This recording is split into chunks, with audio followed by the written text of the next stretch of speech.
Dock workers in the Low Country are joining thousands of others on the picket lines up and down the Atlantic and Gulf Coast. The port strike comes after the International Longshoremen's Association and the United States Maritime Alliance failed to come to an agreement on a new master contract last night. News 2's Jordan Sayupa joins us live on Morrison Drive in downtown Charleston. And Jordan, workers planning to stay out there around the clock. Brendan, Carolyn, that's right. ILA members have been out here since midnight when that contract expired. Now, one local union leader tells me for him it's not about what they're fighting for, but rather what they're fighting against. ILA! ILA! ILA! Local members of the International Longshoremen's Association out on the picket lines in full force Tuesday for the first day of the port strike. We have a major holdup with wages and our hourly amount, and they're making huge billion dollar profits, and we just want our fair share. Beeps of support came from cars driving by on Morrison Drive while signs waved in the air. The longshore workers are determined to keep up a 24/7 presence there and outside of the North Charleston and Wando Welch terminals until the ILA and United States Maritime Alliance come to an agreement on a new master contract. So when they hear these numbers, well, a dock worker can earn $150,000, $160,000. They're long nights, long days.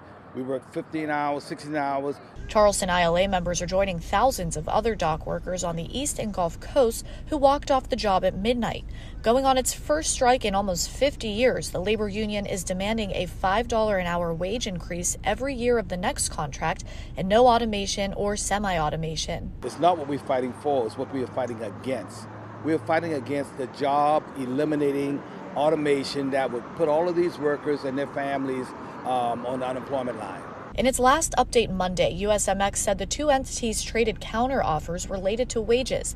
USMX touted a 50% wage increase and other benefits in the statement, but so far, still no deal. No one wants this. No one wants this. We're out of work. These people aren't getting paid. We're not getting paid. So we need to provide for our families. We want resolution, but we're willing to hold out as long as we have to. And the ILA members say they are taking turns working shifts out here to keep the negotiations in the spotlight. Reporting live in Charleston, I'm Jordan Sayupa, Count on 2. Now, the South Carolina Ports Authority is not involved in negotiations, but South Carolina Ports President and CEO Barbara Melvin released a new statement today saying in part, quote, in South Carolina alone, port operations generate an $87 billion economic impact each year and support more than 260,000 jobs, meaning 1 in 9 South Carolina jobs is tied to port operations. These jobs account for those that work on the ports every day, as well as for thousands of jobs at port-dependent businesses throughout the state. Our port system is critical to thousands of businesses throughout the Southeast and beyond.